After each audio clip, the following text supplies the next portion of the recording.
I don't think Bitcoin is a threat to the US. I believe Bitcoin makes the US stronger. If you look at all the world's currencies, I believe the dollar is the best. So either everyone in the world has a weaker currency that is falling apart, or they all use the dollar. Bitcoin is changing the way money works by giving people back power.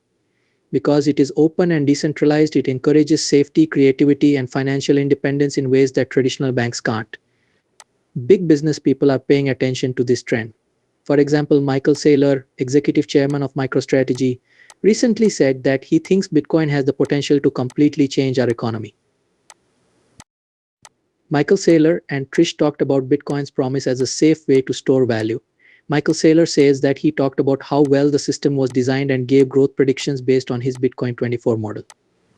Satoshi Nakamoto fixed the double spend problem so that payments can be made safely without going through a third party. He said that the main way to use Bitcoin is in a computer wallet. Saylor talked about the need for $450 trillion in long-term spending around the world.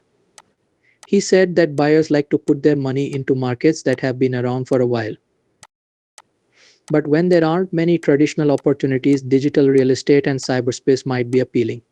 Michael Saylor says that people and businesses that can't reach the US market should think again.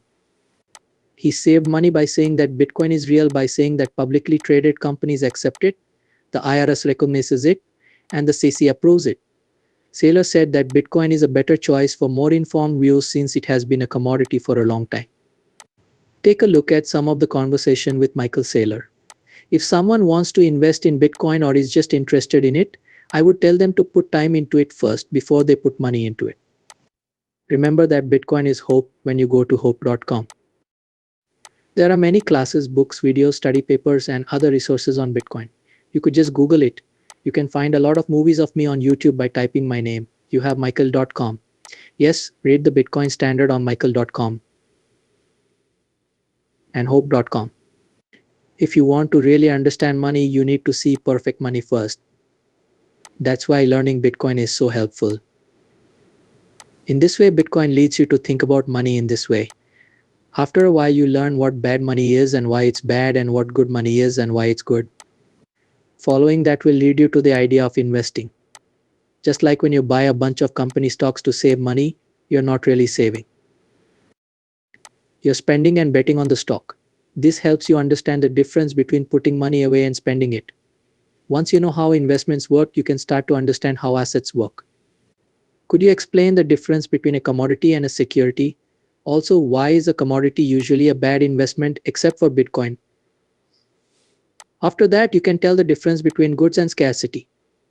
For that reason, all the theories about investments, the economy, and money that come up when you use Bitcoin, you'll see that it's a better idea. It will also help you decide how to invest your money, save money, and learn how the geopolitical currency markets work. Why does one government fail? And why does hyperinflation happen in some places but not in others? How can you protect your family and yourself from that? I don't think Bitcoin is a threat to the US. I believe Bitcoin makes the US stronger. If you look at all the world's currencies, I believe the dollar is the best. So either everyone in the world has a weaker currency that is falling apart, or their currency is tied to the dollar. For example, the euro is pretty much tied to the dollar, as are most good currencies like the Swiss franc, Singapore dollars, and so on. On top of that, the peso, the naira, the Egyptian pound, the Lebanese pound, and the Turkish lira are all falling apart against the dollar. It's pretty clear that the dollar, of course, there is a problem with inflation. The dollar rate of inflation is not the same as the CPI. It's not 3% or 2%. The SP index is the best way to think about how money is losing value. Dollars are being added to the economy at the same rate that the SP is rising 12% per year. There you have it. The SP index is likely the rate at which you need to make a dollar gain on your purchase to keep from losing money. That's how much capital costs. That's a pretty good proxy for the rate of growth of the M2 money supply in the US dollar. This is why Michael Saylor says Bitcoin is a safe way to spend money. Progress in hashing, the internet, and encryption has made this possible. It tried to be something else before but failed with Hashcash and Bitgold. Bitcoin learned from those failures. From the beginning, it wasn't worth anything. But in May 2010, it was worth $700 million in Bitcoin, which is about 2 pizzas. Saylor talked a lot about Bitcoin's separate network, how uncommon it is, and how often it should happen. You can find Michael Saylor's Bitcoin 24 model on GitHub. It says that the economy will change a lot in the next 21 years. It also says that Bitcoin will grow a lot because of innovation that is driven by help, and that the US dollar amount will grow by 7% every year. Some people think Bitcoin will do better than the SP index. He says that every coin will be worth between $65,000 and $13 million, which is 7% of all the world's wealth. Because of this process, users can guess and figure things out. Let's watch some more videos and read Michael Saylor's speech again to find out more about him. So over the past 100 years, the SP index has grown at about the same rate as the money supply of the dollar. What does that mean? If someone tells you that buying 5% bonds that earn 3% after taxes is a good way to make money, that's like missing the cost of capital by 9%. Every year you lose 9% of your money. In other words, anything that doesn't beat the SP average will lose your money. What beats it? Anyway, I mean the SP. If you put your money into it and it goes up 10% a year, do you think you're getting richer? Not at all. You are only staying. If you're rich, you'll stay that way. It's being beat by the Magnificent Seven. That means the SP has gone up about 13% to 14% in the last 4 years. There's a 25 to 26% rise in the Magnificent Seven. That's twice as much. It's clear that this is true, right? Everyone knows that Nvidia, Apple, Google, Microsoft, and Meta are the world's most powerful companies because their prices are so high.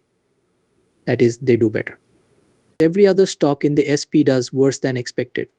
That means that only 1% of the companies make most of the money. The other 98 to 99% don't really make you any money.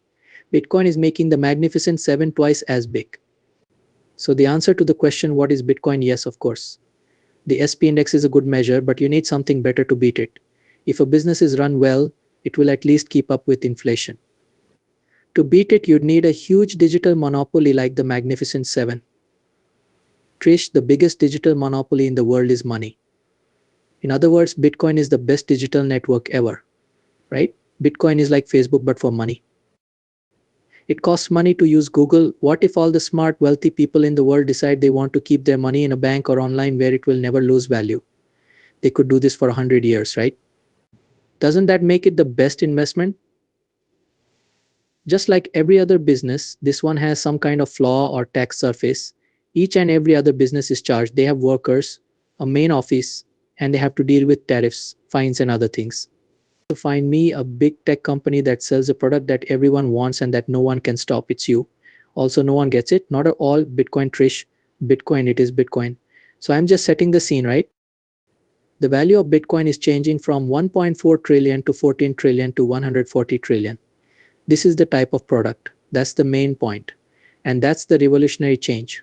MicroStrategy is a company that holds Bitcoin as cash. This is what we call securitizing Bitcoin. We have fixed income instruments, high performance stocks, and high leverage derivatives that all capital market players are interested in.